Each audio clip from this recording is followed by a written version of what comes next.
መጽሐፍ ቅዱስ በወፍ በረር ጀምረናል። ከዘፍጥረት እየሄድን ነው። እግዚአብሔር ይመስገን አንደኛ ዜና ላይ ደርሰናል።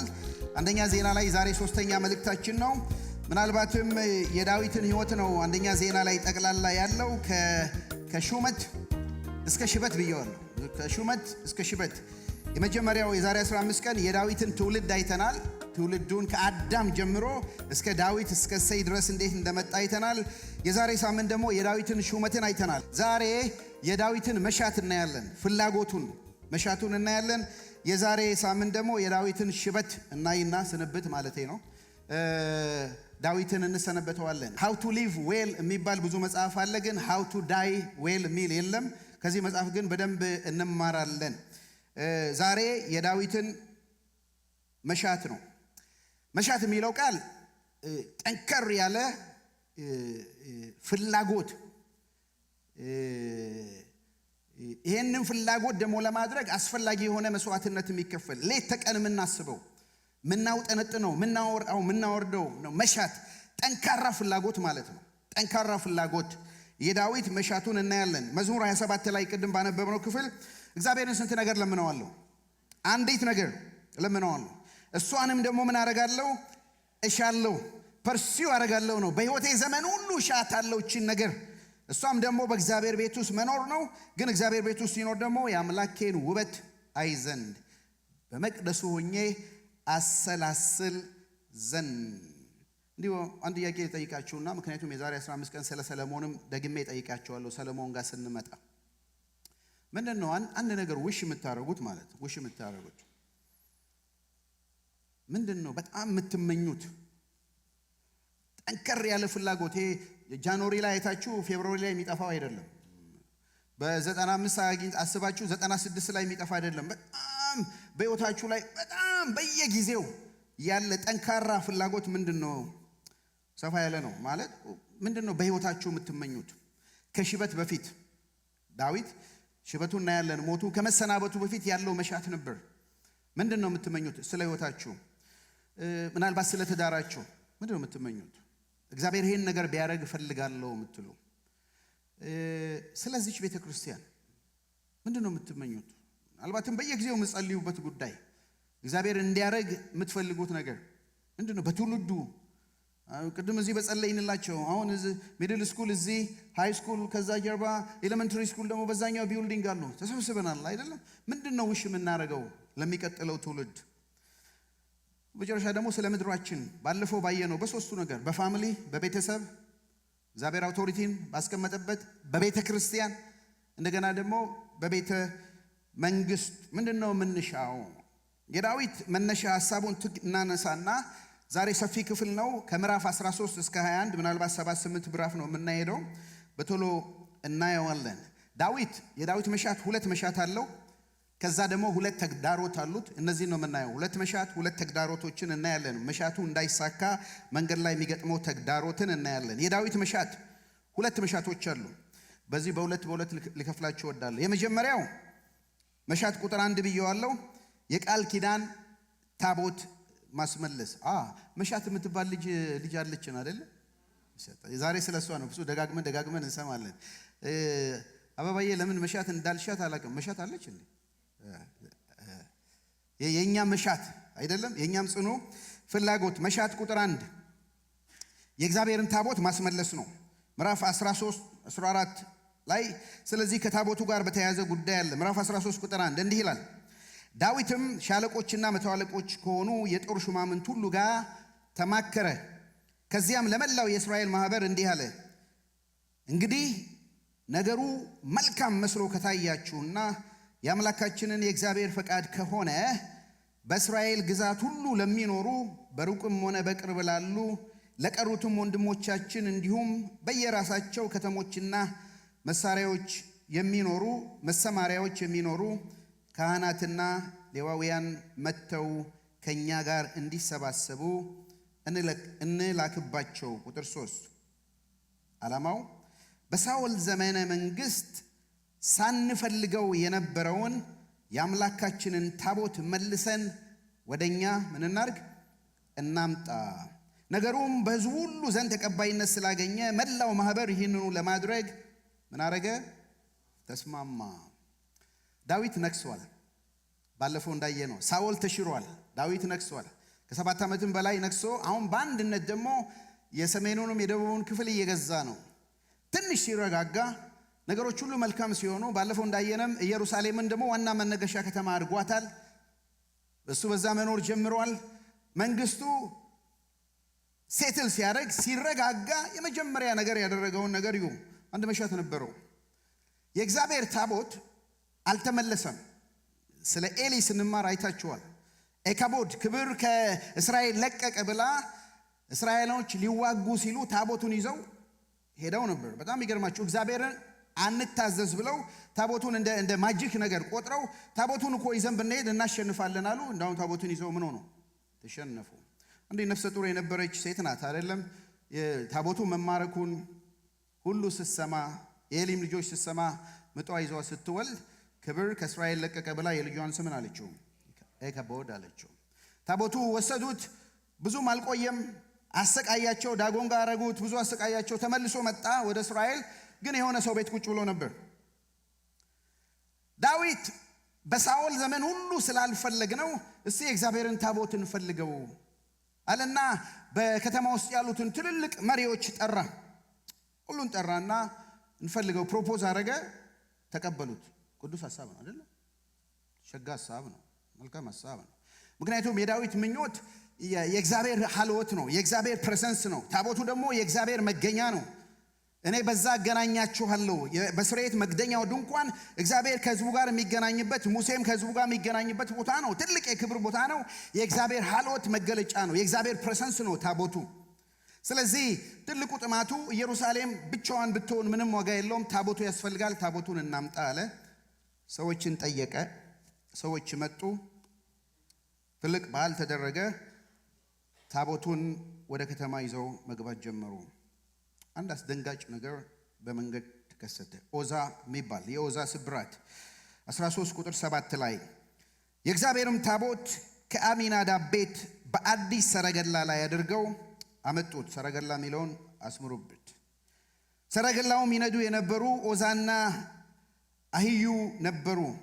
ዳዊትም እስራኤላውያን ሁሉ በእግዚአብሔር ፊት ሆነው በቅኔና አንብቡልኝ ጸጋ፣ ይሄንን የእናንተ መሳሪያ ነው። በቅኔ በበገና በመሰንቆ በከበሮ በጸናጽል በመለከት በሙሉ ኃይላቸው በዓሉን በደስታ ያከብሩ ነበር። ትልቅ በዓል ነው። ወደ ኪዶን አውድማ በደረሱ ጊዜ በሬዎቹ አደናቅፏቸው ወይንም ፋንነው ስለነበረ ሌላው ትርጉም ኦዛ ታቦቱን ለመደገፍ እጁን ዘረጋ። ታቦቱንም በእጁ ስለነካ የእግዚአብሔር ቁጣ በኦዛ ላይ ነደደ። ስለዚህም በዚያው በእግዚአብሔር ፊት በአንድነት ሞተ። የእግዚአብሔርም ቁጣ ኦዛን በድንገት ስለቀሰፈው ዳዊት አዘነ። ያም ቦታ እስከ ዛሬ ድረስ የፔሬስ ኦዛ ስብራት ተብሎ ይጠራል። እንዲሁ ኖርማሊ ስናነብ በጣም ፌር ያልሆነ ነገር ነው እዚህ ላይ የምናየው። መጽሐፍ ቅዱስም ብዙ የማያምኑም ሰዎች ስለ እግዚአብሔር አምላክነት ሲናገሩ እግዚአብሔር አምላክ ፌር አይደለም ብሎ ይናገራሉ። ታሪኩን ለምንድን ነው እግዚአብሔር ፌር አይደለው? ታቦቱ የመጣ ነው። በሰረገላ ነው የጫኑት። መጣ። ፈረሶች አሉ። በትልቅ ሴሌብሬሽን በከበሮ በጸናጽል በታላቅ ደስታ እየተከበረ መንገድ ይሄዱ። ምናልባትም ከ7 እስከ 9 ማይል ቢደርስ ነው ታቦቱ ከነበረበት ዳዊት ሊያመጣ ያለበት ቦታ። በመንገድ ላይ ሲሄዱ ምን ያህል እንደሆነ አይታወቅም። በሬዎቹ ሲፋንኑ ወይንም ሲደናቀፉ ታቦቱ ሊወድቅ ነው። ስለዚህ ታቦቱን እየመሩ ካሉት መካከል አንዱ ኦዛ ነው። የእግዚአብሔር የክብር ታቦት ሊወድቅ ሲል በእጁ ደግፈው። ምን አጠፋ? ምንድን ነው ያጠፋው? መውደቅ ይሻለው ነበር? ታቦቱ ቢሰባበር ይሻል ነበር? እና ኦዛን ለምን እግዚአብሔር ቀሰፈው ስንል ብዙ ነገር እናስባለን ከላይ ላይ ስናነብ። ግን የእግዚአብሔርን ስርዓት የእግዚአብሔርን መመሪያ ስናይ ስለ ታቦቱ ሲሰራ ታቦቱን ለሰራው ሰው ለማን ነው? ለሙሴ አይደለም ስርዓት የተሰጠው። ታቦቱን ስለሚሸከሙ ሰዎች ስርዓትና ሕግ ደንግጎላቸዋል። እንዳውም ዲስታንሳቸውን ለይቷል። ከመገናኛው ድንኳን ከታቦቱ ምን ያህል ርቀው እንደሚቆሙ ሌዋውያን፣ ካህናቱ፣ ሕዝቡ በምን አይነት ርቀት እንደሚሆኑ እግዚአብሔር ነግሯቸዋል። ለሌዋውያንም በተለይ ቤተሰብ ለካህናቱም ተነግሯቸዋል። ታቦቱን ለሚሸከሙ ሰዎች እንዳትነኩት በእጃችሁ በነካችሁ ጊዜ ምን ትሆናላችሁ? ትሞታላችሁ ብሎ እግዚአብሔር ቃሉን ሰጥቷል። እንዳትነኩ። ስለዚህ ነው ታቦቱ ትዝ ይላችሁ ስለሆነ ስለ ባርክና ክስ ስንማር መሎጊያዎች አሉት። ከየኮርነሩ ቀዳዳ አለው። በሁለቱ ቀዳዳ መሃል መሎጊያ መሸከሚያ እንጨት ይገባል፣ በዚህም ይገባል። 4 ሰዎች ሆነው የመጀመሪያዎቹ በዚህ በትከሻቸው የኋላቸው በትከሻቸው ሆነው ነው ታቦቱን የሚሸከሙት። በመሎጊያው አንዳቸውም ታቦቱን አይነኩትም ነበር። የስርየት መከናያው ድንኳን አይደለም ማለት የኃጢአት መሰሪያው ታቦቱን የሸፈነው የስርየት መክደኛው የእግዚአብሔር ምሕረት የእግዚአብሔር ቁጣም የሚገለጥበት መዋል መንካት አልነበረበትም። ያ ቃል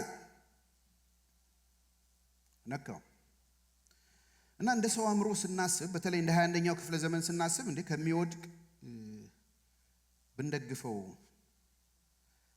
አሁን እኔ ለወድቅ ስል ብንገዳገት ተነስታችሁ አትይዙኝም? ዝም ትላላችሁ? ይወድቅ ትላላችሁ? እኔ እንደናንተ ሰው ነኝ። ፓስተሩን አትንኩት ስብከት ላይ የሚባል ትእዛዝ የለም። ሰብአዊነት ነው። ግን ያውቃል። እውነቱ ምን መሰላችሁ? ከወዛ እጅ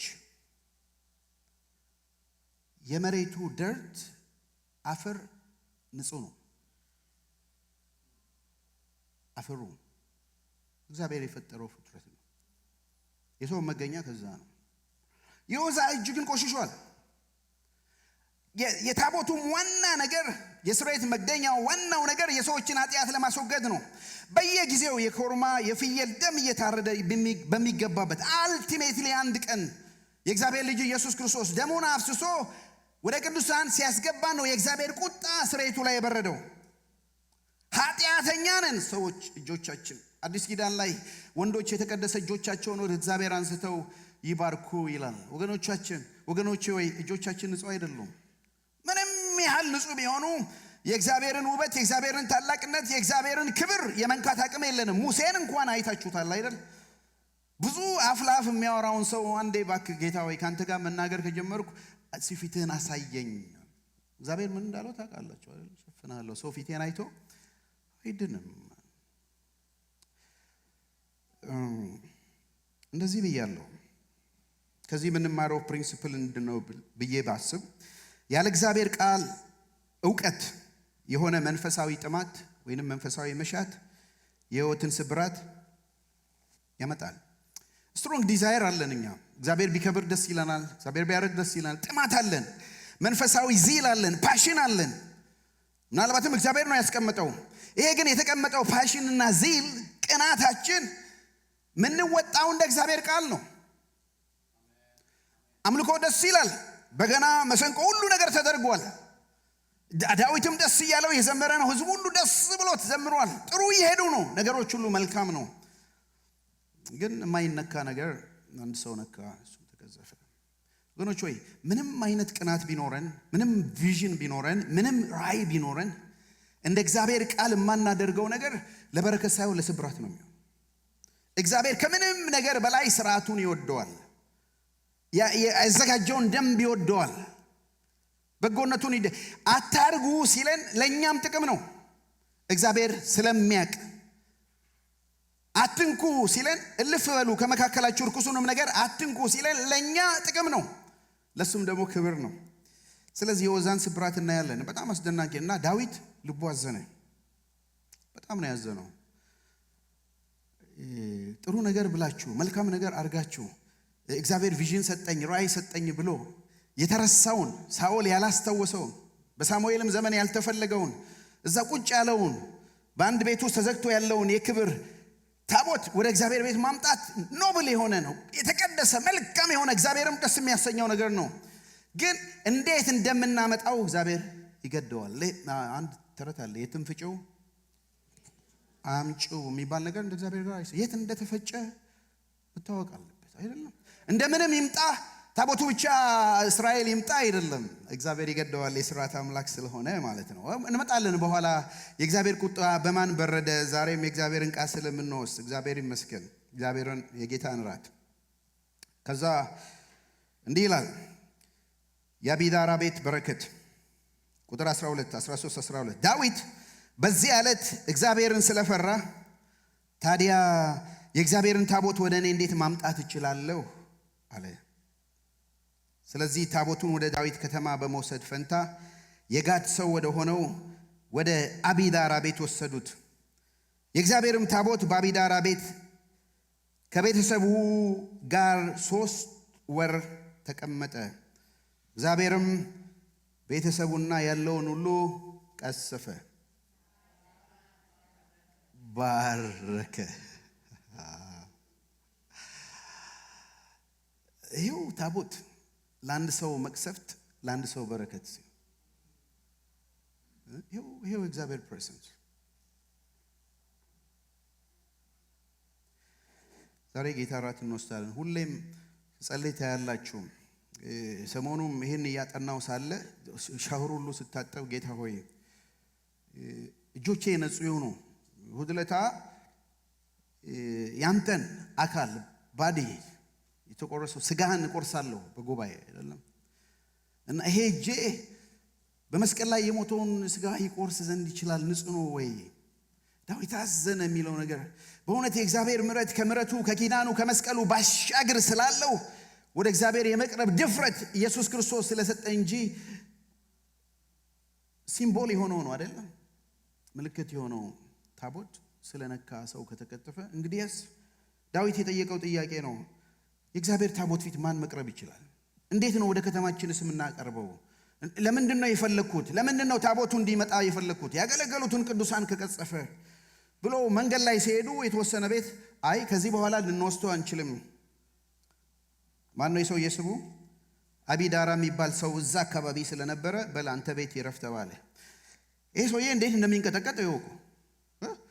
ሰው የነካው ሰው እንደተቀጸፈ ስላየ ቤት ንጉሥ ስላለው በቃ ምንም አማራጭ የለውም። እንዴ እየገደለ ያለ ነገር ቤታችሁ ቀመጥ ቢባል እንዴ ነው? እሺ ትላላችሁ እንዴ?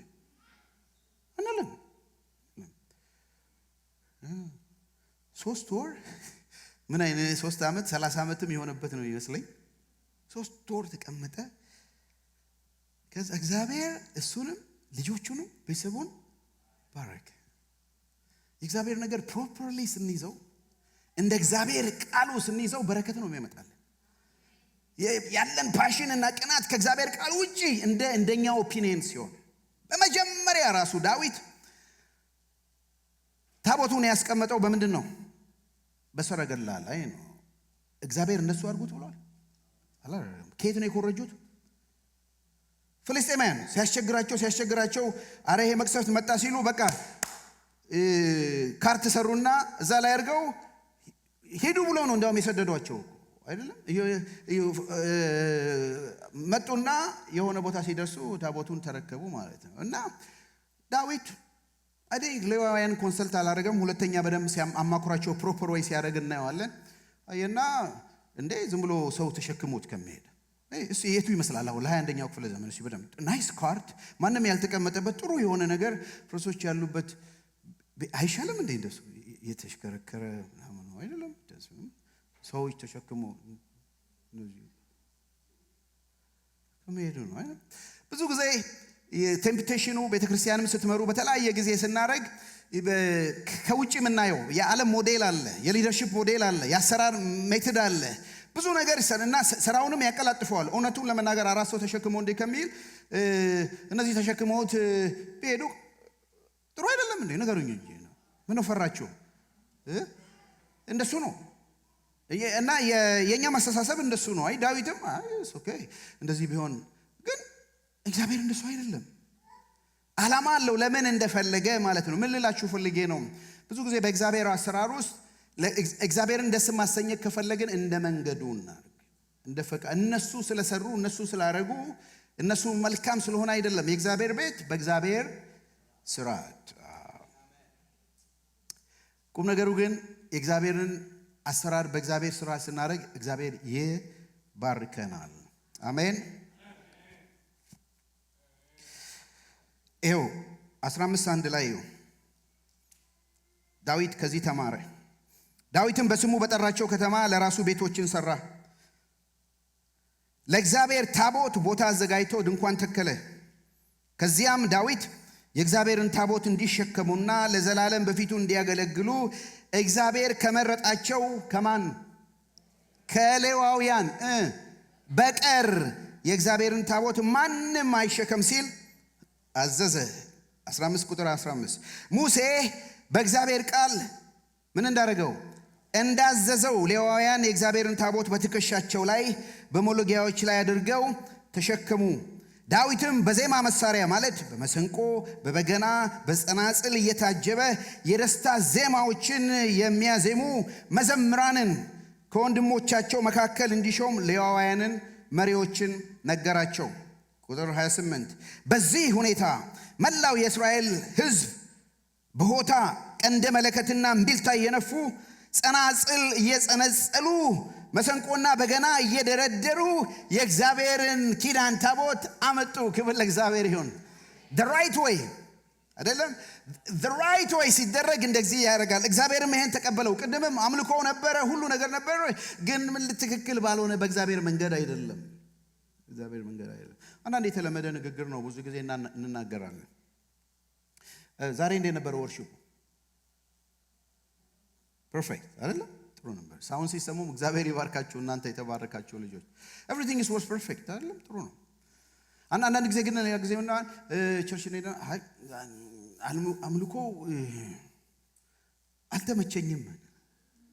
ሪሊ እና ምን ማለት ነው? ኦኬ ምናልባት ድምፁ መጥቷል፣ ቀንሷል፣ የሆነ ነገር ሆኗል። የማትወዱት የድሮ መዝሙር ወይ ተመርጧል፣ ወይ የማትወዱት የዘንድሮ መዝሙር ተመርጧል፣ ወይ የሆነ ነገር ምናምን ሆነ።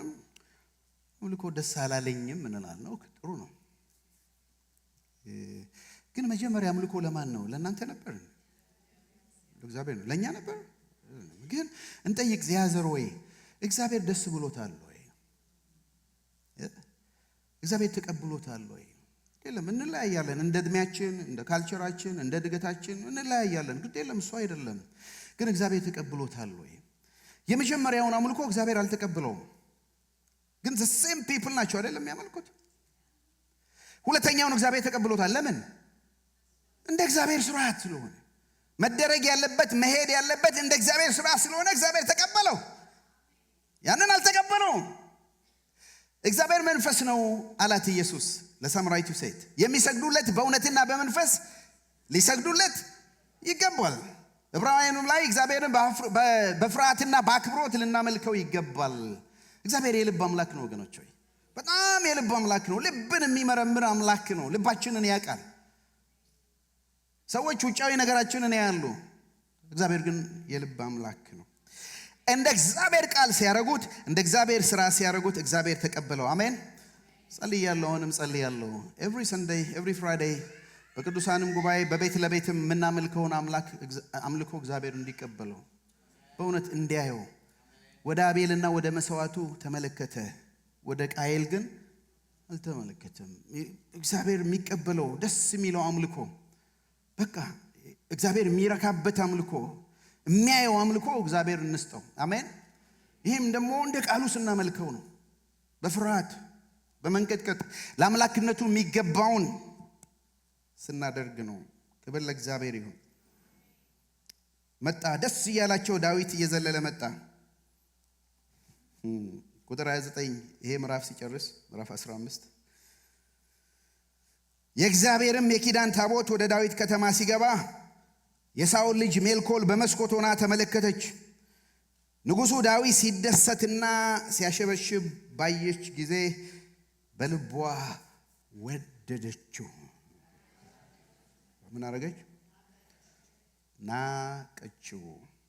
የሜልኮል ንቀት እንዴ ከባድ ነው። የሜልኮል ንቀት ሰው ተሰጥቶ ሲያመልክ፣ ራሱን ሰጥቶ ሲያመልክ፣ በእግዚአብሔር ፊት ራሱን ሲያዋርድ አየች።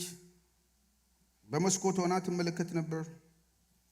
ማለት አልሄደችም እኮ የሁሉ ሰው ሲሄድ ታቦቱንም ለማስመለስ አልሄደችም። ሳሙኤል ላይ በደንብ አይተነዋል አይደል? ባለፈው እንደውም ማታ ቤት ሲገባ ነው ጌታው ንጉሱ እሱ እንግዲህ ኢማጂን ከዛ ሁሉ መከራ መጥቶ ሁሉ ምንም ማንም ሳይቀሰፍ ሁሉ ነገር ሰላም ሆኖ እግዚአብሔር ተቀብሎት ሁሉ ጥሩ ሆኖ ወደ ቤቱ ሁሉ ከሸኘ በኋላ ከመለከ በኋላ ወደ ቤቱ ሲገባ ንጉስ ወደ ሆነበት ጌታው ያቺ እንትና እንዳለችው ያቺ እንትና መጽሐፍ ቅዱስ ነው የሚለው ኤልዛቤል ባሏን አሁን አንተ እስራኤልን ትገዛለህ እንዳለችው እንደው ንጉስ በገረዶቹ በሰራተኞቹ በመናምንቴዎቹ እንዲህ ራቁቱን ሲዘል የውስጥ ልብሱ ሲታይ እንደው ነገር ጤና ይመስላል። ዳዊት የተደበቀ ሚስጥር ነው ያወጣው። ዞር አለና አንቺ ከአባትሽ ቤት መንግስቱን ወስዶ እኮ የሰጠኝ ለኔ ነው እንዳልሽው ደግሞ በሰራተኞቹ ፊት አልተዋረኩም ይልቁንም ከብር ያለው ከዛ ወዲህ እግዚአብሔር ያረጋትን ታውቃላችሁ። ግቡና አንብቡት።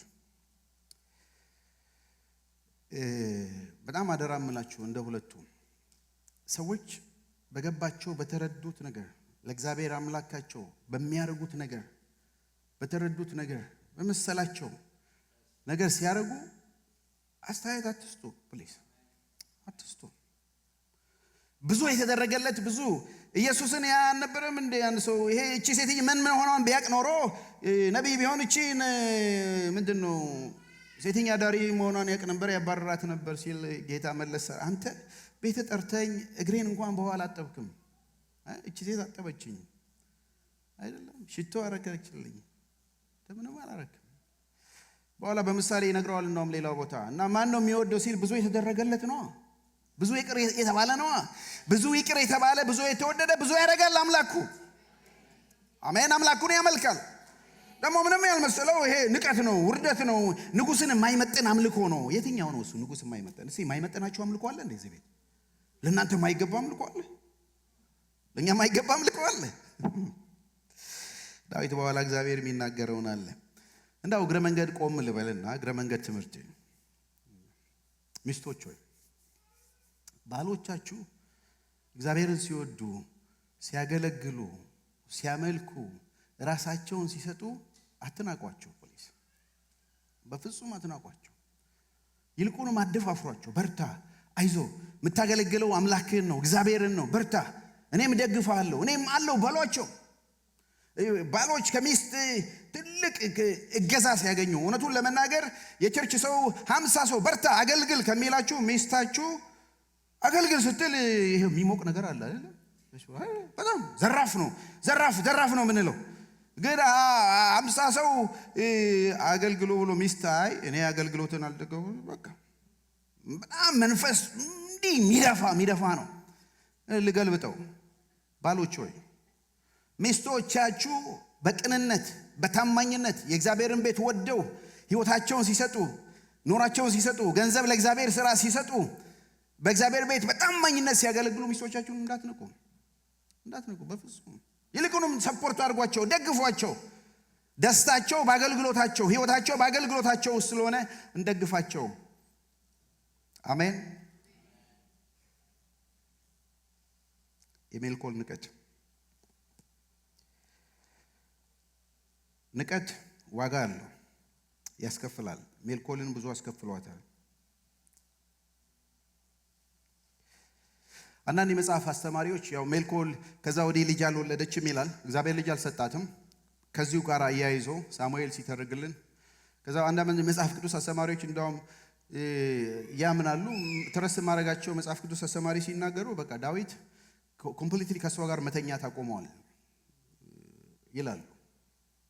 ዳዊት ምክንያቱም እቺ ሴትዮ ሚስቴ ናት ብዬ ይዣት አቅፌ ልተኛ አልችልም። ሜክ ሴንስ አልኩኝ እኔ። ግን በዛም ይሁን በዚህ እግዚአብሔር ተቆጥቷታል።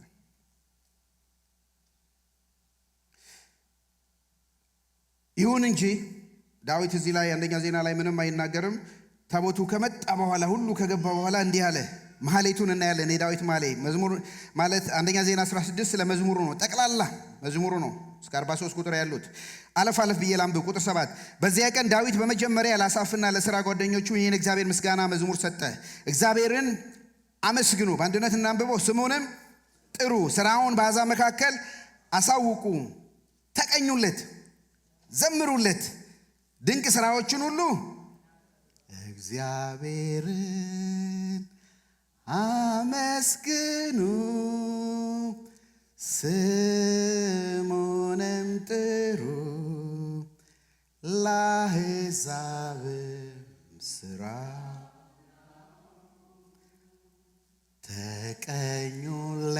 ተቀኙለት፣ ዘምሩለት፣ ታምራቱንም ሁሉ በዜማ አልነው። ቁጥር 36 ከዘላለም እስከ ዘላለም ለእስራኤል አምላክ ለእግዚአብሔር ምስጋና ይሁን። ከዚያ ሕዝቡ ሁሉ ምን አሉ? አሜን፣ እግዚአብሔር ይመስገን። ክብር ለእግዚአብሔር ይሁን። አሜን አሜን፣ እግዚአብሔር ይመስገን። አሜን አሜን አሜን አሜን፣ ጌታ ይመስገን። ትልቅ ድል ነው። የመጀመሪያው ሙከራ ቢቀርም ሁለተኛው አስተካክሎ ምናልባት አላደፋፍራችሁ ሌላ እግረ መንገድ ትምህርት አንድ ከዚህ በፊት የሆነ ነገር ሞክራችሁ እንዳው ያልተሳካ ነገር ቢኖር ማለት ነው በተለያየ ምክንያት ምናልባትም ሮንግ ዳይሬክሽን ሮንግ ሜቶዶሎጂ ልበለው ሮንግ መንገድ ላይ ሄዳችሁ ላይሆን ይችላል። ግን እግዚአብሔር ይሄ በልባችሁ የተቀመጠ መሻት ከሆነ እንደገና ጀምሩት ወገኖች፣ ጀምሩት። ዘ ራይት ወይ ጀምሩ፣ በትክክለኛ መንገድ ጀምሩ። እግዚአብሔር ደግሞ መሳካትን ይሰጣል። አሜን አሜን። መሻት ቁጥር 2 መሻት ቁጥር 2 ሁለተኛው መሻቱ ቶሎ እንሂድ። ለምዕራፍ 17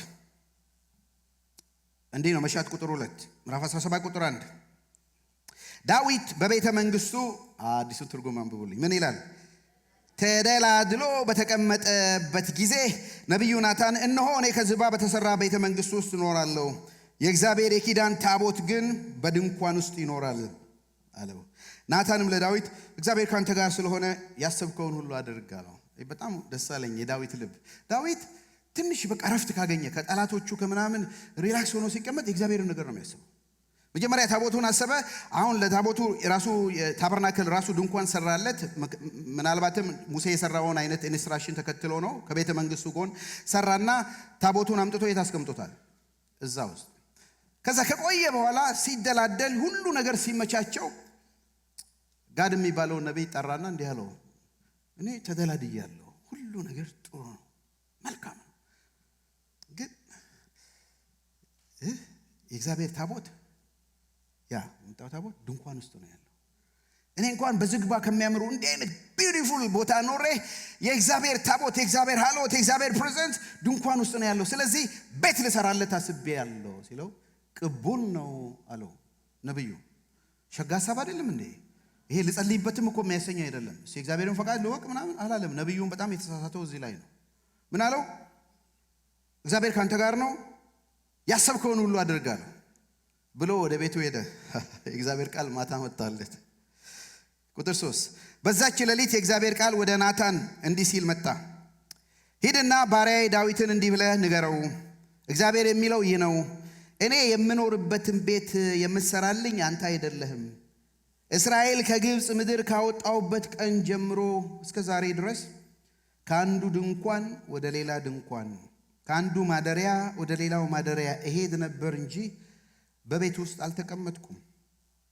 አሁንም ቁጥር 7 ባሪያዬን ዳዊትን እንዲህ በለው፣ የሰራዊት ጌታ እግዚአብሔር እንዲህ ይላል፣ በሕዝቤ በእስራኤል ላይ ገዢ እንድትሆን በአንድነት እናንብበው።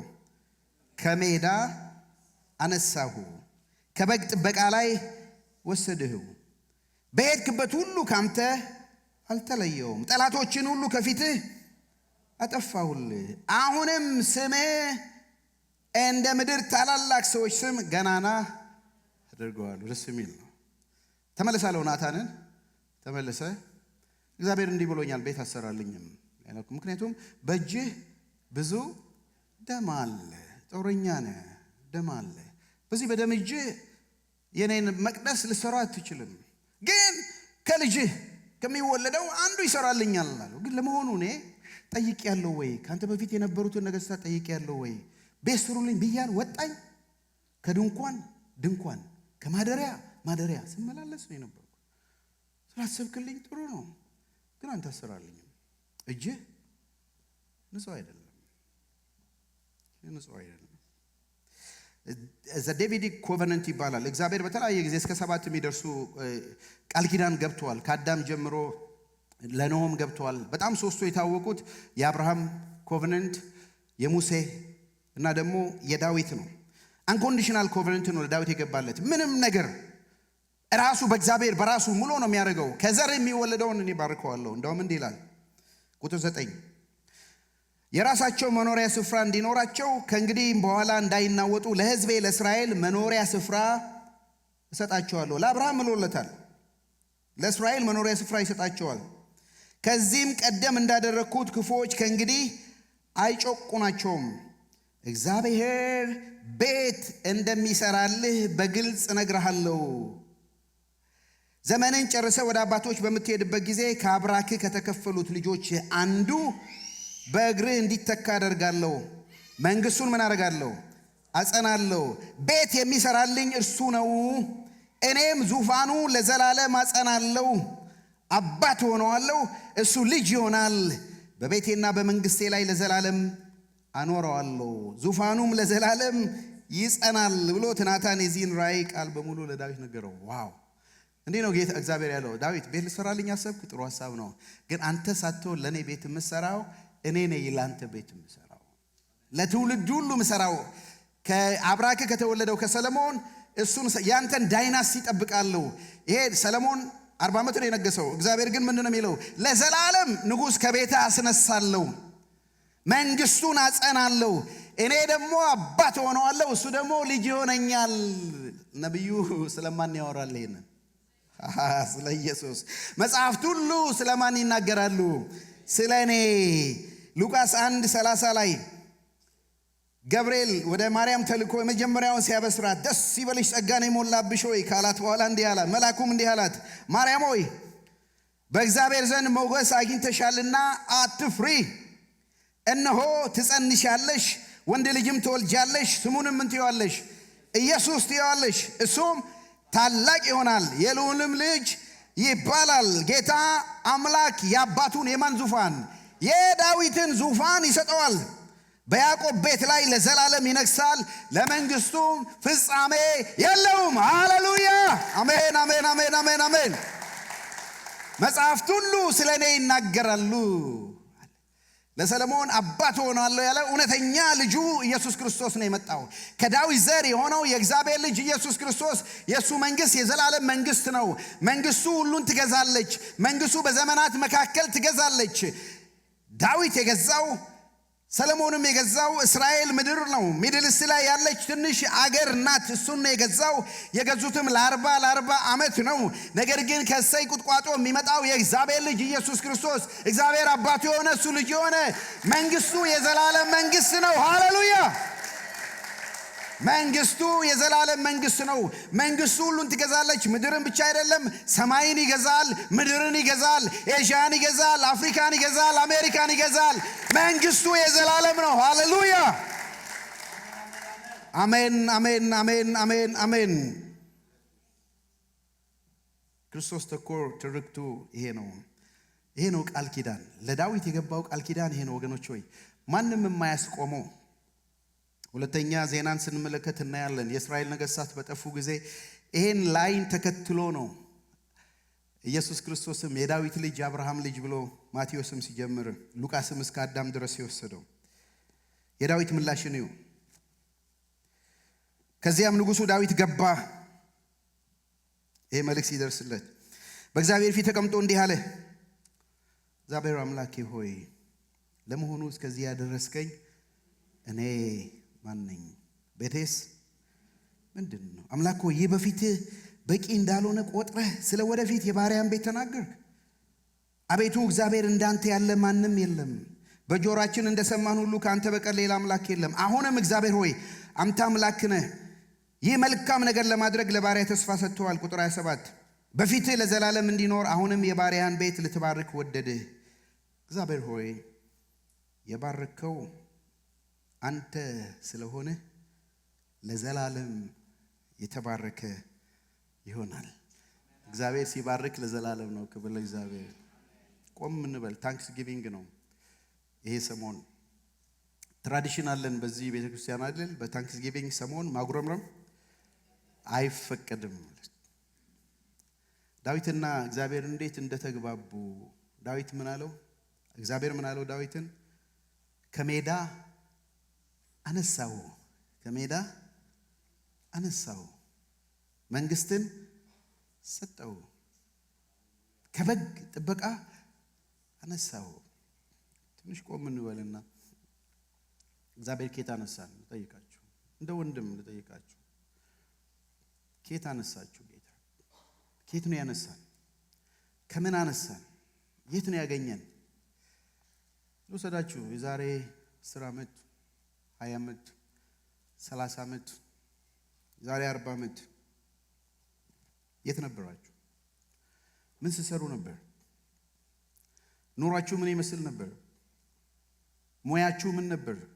የትምህርት ደረጃችሁ ምን ነበር? ምን ትኖሩበት ቤት ምን ይመስል ነበር? ከኔ ጋር የት ነበርን? ኑሯችን ምን ይመስል ነበር? ህይወታችን ምን ይመስል ነበር? ምን ኖርበት ቤት ምን ይመስል ነበር? ከየት ነው ያነሳን ጌታ? እግዚአብሔር ዳዊት ያስታውሰዋል። ወለታ ቆጣሪ ፈላጊ ሆኖ አይደለም፣ ግን እሱን እያስታወሰን ያመሰ ከዚህ ነው የተነሳ ነው ዳዊት ጌታዬ እግዚአብሔር ሆይ እስከዚህ ያደረስከኝ እኔ ማን ነኝ? ገና አንተ እኔ ንጉሥ ማድረግ ሳይሆን ለኔ ለትውልዴ ለልጆቼ ለልጅ ልጆች ለዘሬ ለኔ ዳይናስቲ ተናገርክ። ባሪያ ምን ሊል ይችላል? ቆም እንበል እስቲ። የት ነበርን? ዛሬ 30 40 ዓመት አሁን የት ነን ያለ ነው? ምትኖሩበትን ቤት እኔ ምንኖርበትን ቤት እኔ ቤድሩሞቹን ኪችኑን ክሎዜቱን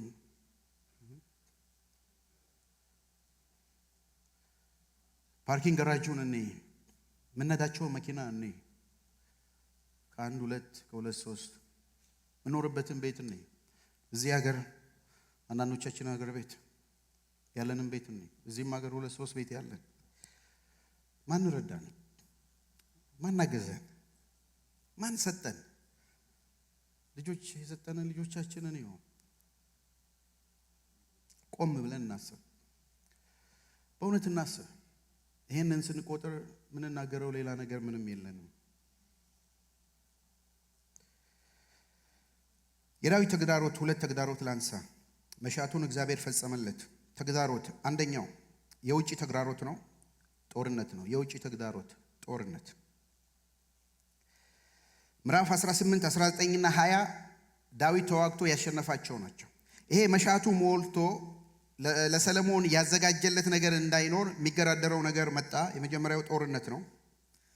18 እስከ 20 ጦርነት ነው። ቤታችሁ ታነቡታላችሁ። እኔ ላንብብ። 18 1 ከዚህ በኋላ ዳዊት ፍልስጤማውያንን ድል መትቶ ተገዢ ያደረጋቸው፣ ጋትንና በዙሪያም የሚገኙትን መንደሮች ከፍልስጤማውያን እጅ ወሰደ። እንዲሁም ዳዊት ሞባውያን ድል አደረጋቸው፣ እነሱም ገባሮች ሆኑ። ቁጥር 6 ከዚያም በሶሪያ ግዛት ውስጥ ባለች በደማስቆ የጦር ሰፈር አቋቋመ። ሶሪያን ገባሮች ሆኑ፣ ግብርም አመጡለት። እግዚአብሔር ዳዊትን በሄደበት ሁሉ ምን አደረገው? ድል ሰጠው። አላስቆሙትም። ጦርነቱ ወረድ ስትሉ 18:7 ላይ ዳዊትም አድሮአዛር ጦር አለቆች ያነገቧቸውን የወርቅ ጋሻዎች ወሰደ፣ ወደ ኢየሩሳሌም አመጣቸው። 8 ዳዊትም ይህን ሰውዬ በዚህ ከተሞች እጅግ ብዙ ናስ ወሰደ። ሰለሞንም የናሱን ባህር አምዶችና ልዩ ልዩ የናስ ዕቃዎችን የሰራው በዚህ ነበር።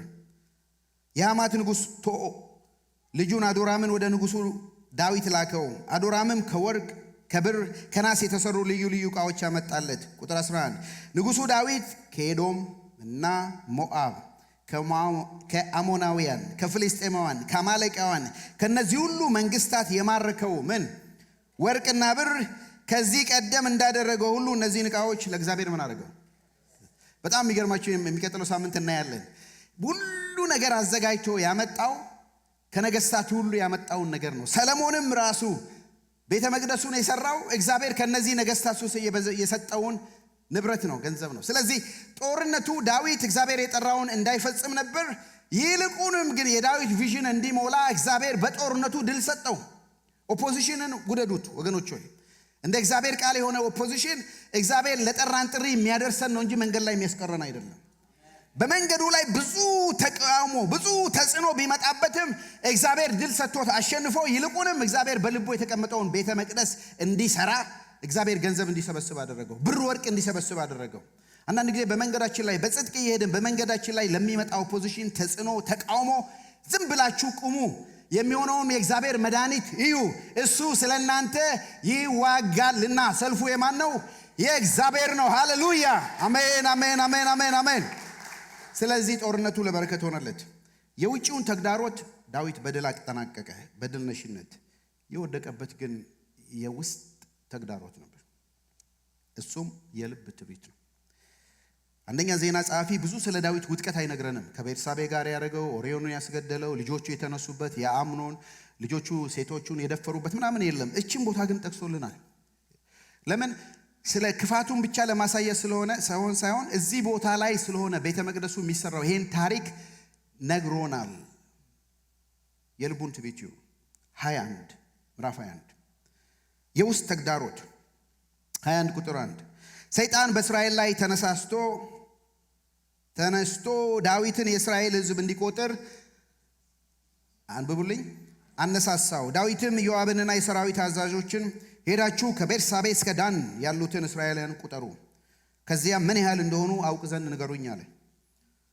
ኢዮአብ ግን ቁጥር 3 እግዚአብሔር የእስራኤልን ሰራዊት አሁን ካለው በላይ 100 እጥፍ ያብዛው። ጌታዬ ንጉሥ ሆይ ሁሉስ ቢሆን የጌታችን ተገዢዎች አይደሉምን? ታዲያ ንጉሡ ጌታዬ ይህን ማድረግ ለምን አስፈለገው? ለምንስ በእስራኤል ላይ በደል ያመጣል አለ። ይሁን እንጂ የንጉሡ ቃል ኢዮአብን አሸነፈው። ስለዚህ ኢዮአብ ወጣ፣ በመላው እስራኤል ከተዘዋወረ በኋላ ወደ ኢየሩሳሌም ተመለሰ። ሂድና ሕዝቦኝ ቁጠርልኝ አለ። አሁን ዳዊት ብዙ ጦር አረገ፣ አሸነፈ። ትንሽ ሲረጋጋ የእግዚአብሔርን ቤት የሚያስበው ሰውዬ አሁን ሲረጋጋ ትንሽ መንግስቴ ምን ያህል መሆኑን ማወቅ ፈለገ። ሰይጣን አነሳሳው። ሌላው ትርጉም ላይ በራሱ ፈቃድ እንደተነሳ ይናገራል። ሌላው መጽሐፍ ላይ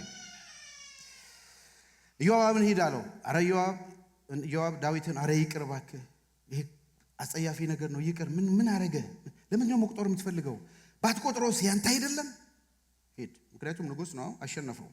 ከዛ ቁጥር 5 ላይ ኢዮአብም ተዋጊዎችን ሰዎች ቁጥር ለዳዊት አቀረበ። እነዚህም በመላው እስራኤል 1,100,000 በይሁዳ ደግሞ 470,000 ሲሆኑ ሁሉም ሰይፍ መምዘዝ የሚችሉ ነበሩ። ቁጥር 6 ኢዮአብ ግን የንጉሡ ትእዛዝ አጸያፊ ነበርና የሌዋውያንና የቢንያም ነገር ጨምሮ አልቆጠረም። ይህ ትእዛዝ በእግዚአብሔር ዘንድ የተጠላ ነበር። ስለዚህ እግዚአብሔር እስራኤልን ቀጣ። ከዚያም ዳዊት እግዚአብሔርን ባደረግኩት ነገር ታላቅ ኃጢአት ሰርቻለሁ፣ የፈጸምኩትም ታላቅ የስንፍና ሥራ ስለሆነ የባሪያን በደል እንድታስወግድ እለምናለሁ። የዳዊት ልብ እንደ ልቤ የሆነ ሰው እነሳለሁ አለ። ዳዊት በጣም የምንማረው በኃጢአት መውደቁ ሳይሆን የሚጸጸት ልብ ስላለው፣ የሚመለስ ልብ ስላለው፣ ከእግዚአብሔር ምሕረትን የሚጠይቅ ስስ ልብ ስላለው ነው። እነ ሳኦል ይሄን ባለማግኘቱ ነው መንግስቱም የተሰጠው። ወገኖች ወይ ሰው ነን፣ እንበድላለን፣ የተለያየ ሞቲቭ ይኖረናል። ግን እግዚአብሔር ቃል ሲናገረን፣ ቅዱሳን ሲናገሩን፣ ወንድሞች ሲናገሩን፣ እህቶች ሲናገሩን፣ እግዚአብሔር በቃሉ ሲናገረን የሚመለስ ልብ ይኖራል። አቤቱ እንመለስ፣ አቤቱ ወደ አንተ መልሰን እኛም እንመለሳለን። እግዚአብሔር በየጊዜው ሲነግራችሁ ምላሽ ስጡ ወገኖች ወይ። ዳዊት ተደፋ፣ እግዚአብሔር ይቅር ብሎታል። ግን ያለ ኃጢአት ያለ ቅጣት ሊተው አልፈለገምና ምርጫና ውሳኔ ሰጠው። እዩ ቁጥር 9 እግዚአብሔርም የዳዊትን ባለ ራእይ የሆነው ጋድን እንዲህ አለው፣ ሂድና ዳዊትን እንዲህ ብለህ ንገረው፣ እግዚአብሔር የሚለው ይህ ነው፣ እነሆ 3 ምርጫ ሰጥቼአለሁ፣ በአንተ ላይ አደርግብህ ዘንድ ምን በሉ አንዱን ምረጥ። ምርጫውን እዩ፣ የ3 ዓመት ረሃብ 1 በሉኝ 1፣ ወይስ የጠላቶች ሰይፍ ለ3 ወር ወይስ የእግዚአብሔር ሰይፍ ለ3 ቀን በምድሪቱ ላይ ወርዶ የእግዚአብሔር መልአክ እስራኤል ሁሉ ያጥፋ ለላከኝ ምን እንደምልስለት ወስን አለው። ምረጥ፣ ወስን። ዳዊትም ጋድን እጅግ ተጨንቄያለሁ። ከባድ ምርጫ ነው። ምሕረቱ ታላቅ ስለሆነ በእግዚአብሔር እጅ መውደቅ ይሻለኛል፣ በሰው እጅስ አልውደቅ። የ3 ዓመት የጠላቶች የ3 ወር ሰይፍ የ3 ቀን በእግዚአብሔር እጅ ልውደቃል፣ በሰው እጅስ አልውደቅ። እግዚአብሔር መቅሰፍትና ምሕረቱን እዩ። ስለዚህ እግዚአብሔር በእስራኤል ላይ መቅሰፍቱን ላከ። ከእስራኤል 70,000 ሰው አለቀ። እንግዲሁም እግዚአብሔር ኢየሩሳሌምን እንዲያጠፋ መልአኩን ላከ። መልአኩም ሊያጠፋ ሲል እግዚአብሔር አይቶ ስለሚደርሰው ጥፋት አዘነ። ሕዝቡንም የሚያጠፋውን መልአክ በቃ እጅን መልስ አለው። የእግዚአብሔር መልአክ በኢያቡሳዊ በኦርና አውድማ አጠገብ ቆሞ ነበር። ብዙ ሰው አለቀ። ከዛ እግዚአብሔር መልአኩን ሲያየው ገና መልአኩ ለመጨፍጨፍ ሲወጣ እግዚአብሔር ይው በቃ ዳትነካ አስቆመው። በቃ ሰይፉን መለሰ። እዛ አውድማ ላይ የሆነውን ላሳያችሁ። ቁጥር 22 ዳዊትም ኦርናን እንዲህ አለው፣ በሕዝቡ ላይ የወረደው መቅሰፍት እንዲወገድ ለእግዚአብሔር መሠዊያ ሠራ ዘንድ አውድማህን ልውሰድ አለው። ሙሉ ዋጋ ከፍልሃለሁ አለው። ኦርና ዳዊትን እንዲሁ ውሰደው፣ እንዳውም ሌላ በሬም እጨምርልሃለሁ፣ እንዲሁ ውሰደው ጌታዬ ሆይ ደስ ያሰኘህን አድርግ አለው። ንጉሥ ዳዊትን ይው ንጉሥ ዳዊት ግን ኦርናን ኖ እንዲህ አይደረግም፣ ሙሉውን ዋጋ እኔ ከፍልሃለሁ፣ ያንተ የሆነውን ለእግዚአብሔር ለማቅረብ አልፈልግም። ዋጋ በአንድነት እናንብበው። ይሄንን ያልከፈልኩበትን የሚቃጠል መስዋዕት አድርጌ ላቀርበው አላቀርበውም፣ አልችልም ላቀርበው ሲል መለስ። ስለዚህ ዳዊት የኦርናን ቦታ ዋጋ 600 ሰቅል ወርቅ ከፈለ። መስዋዕቴን እኔ ነኝ ዋጋ ሳልከፍለው አለ። የሚቀጥለው ነው። ዳዊት መስዋዕቱን አቀረበ። ቁጥር 26 ዳዊትም በዚያ ለእግዚአብሔር መስዋዕት ሰራ፣ የሚቃጠል መስዋዕትና የብረት መስዋዕት አቀረበ። እግዚአብሔርም ጠራ። እግዚአብሔርም የሚቃጠለውን መስዋዕት በሚያቀርብበት መሠዊያ ላይ ከሰማይ በእሳት መለሰለት። አሜን። ከዚያም እግዚአብሔር ለመልአኩ ተናገረ፣ መልአኩም ሰይፉን ወደ አፎቱ መለሰ። ምዕራፍ 22 ቁጥር 1 ላይ ምዕራፍ 21 ውስጥ መግባት ነበረበት ይሄ ቁጥር። ከዚያም ዳዊት ከእንግዲህ የእግዚአብሔር አምላክ ቤት በዚህ ይሆናል፣ እንዲሁም ስለ እስራኤል የሚቃጠል መስዋዕት የሚቀርብበት መሠዊያ በዚህ ይቆማል አለ። መስዋዕቱን ባቀረበ ጊዜ እግዚአብሔር ከሰማይ መለሰለት። የእግዚአብሔር ቁጣ በረደ። የዳዊት መስዋዕት በእግዚአብሔር ፊት ታየ። የሞት መልአክ ተከለከለ። ሕዝቡ እንደገና በሕይወት መኖር ጀመረ። ምሕረቱና ቁጣው በኦርማ አውድማ ላይ ተገናኙ። የዳዊትን መስዋዕት እግዚአብሔር ተቀበለ። ሃሌሉያ! እግዚአብሔር አሸተተው፣ ተቀበለው፣ ሞትን ከለከለ በኦርማ አውድማ። ስለዚህ ዳዊት አንድ ትንቢት ተናገረ። ልጄም ሰሎሞን የሚሰራው ቤተ መቅደስ መስዋዕትም የሚሰራው ቦታ እዚህ ላይ ነው፣ በዋጋ የተገዛ ቦታ ላይ። ሰሎሞን ያንን ቤተ መቅደስ እዚህ ቦታ ነው የሰራው። እግዚአብሔር ባዘጋጀው መጽሐፍት ሁሉ ስለማን ይናገራሉ? የኢየሱስ ክርስቶስ መስዋዕትነት ዕብራውያን 10 ላይ እንዲህ ይላል፣ ሕጉ ወደፊት ለሚመጣው መልካም ነገሮች ጥላ ነው እንጂ እውነተኛ አካል አይደለም። ስለዚህ በየዓመቱ ዘወትር ያለማቋረጥ የሚቀርበው ተደጋጋሚ መስዋዕት ለአምላክ የሚቀርቡበት ሰዎች ፍጹም ሊያደርጋቸው ከቶ አይችልም። ቁጥር 10 ምዕራፍ 10 በኢየሱስ ክርስቶስ ሥጋ አማካኝነት ሃሌሉያ ለአንዴና ለመጨረሻ ጊዜ በቀረበው መስዋዕት ምን ሆነናል? ተቀድሰናል። ይሄኛው ካህን ግን ስለ ኃጢአት አንዱን መስዋዕት ለዘላለም አቅርቦ በእግዚአብሔር ቀኝ ተቀምጧል። የእግዚአብሔር ልጅ ኢየሱስ ክርስቶስ አሜን፣ አሜን፣ አሜን። ለአንዴና ለመጨረሻ በመስቀል ላይ በፈሰሰው በልጁ ደም ተቀድሰናል። እጆቼ ተቀድሰዋል፣ አእምሮዬ ተቀድሰዋል። የጌታን እራት መስጠት መብላት እንችላለን። በእነዚህ እጆች በሰማይ በተቀደሰው እጅ ስለኛ በደማው እጁ በተከነከረው እጁ እጆቻችንን ቀድሶታል። የተቀደሱ እጆችን እናነሳለን፣ እግዚአብሔርን ባርከዋለን። በመስቀል ላይ ደሙን አፍስሶ ነፃ አድርጎናል።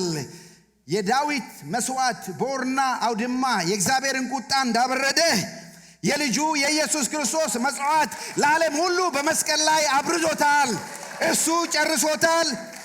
እሱ ሰርቶታል። ኢየሱስ እውነተኛ መስዋዕት። ዳዊት በገንዘብ ገዝቶ ነው መስዋዕት ያቀረበው። ኢየሱስ በነፍሱ መስዋዕትነት ነው ስለኔና ስለናንተ የሆነው።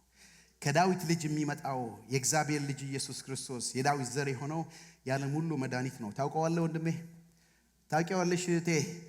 ስላንቺ የሞተ መስዋዕትን የከፈለ ስላንተ የሞተ ዛሬ በእግዚአብሔር ቀኝ የተቀመጠ ነገ በታላቅ ክብር የሚመጣ ጌታ ነው።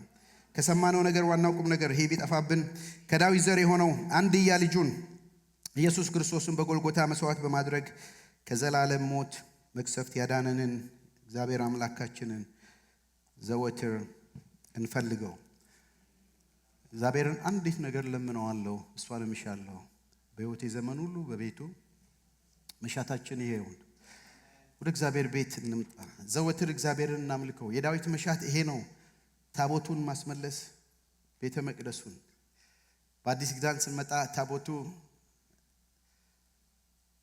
እውነትና ጸጋ ተሞልቶ በመካከላችን ያደረው ኢየሱስ ክርስቶስ ነው።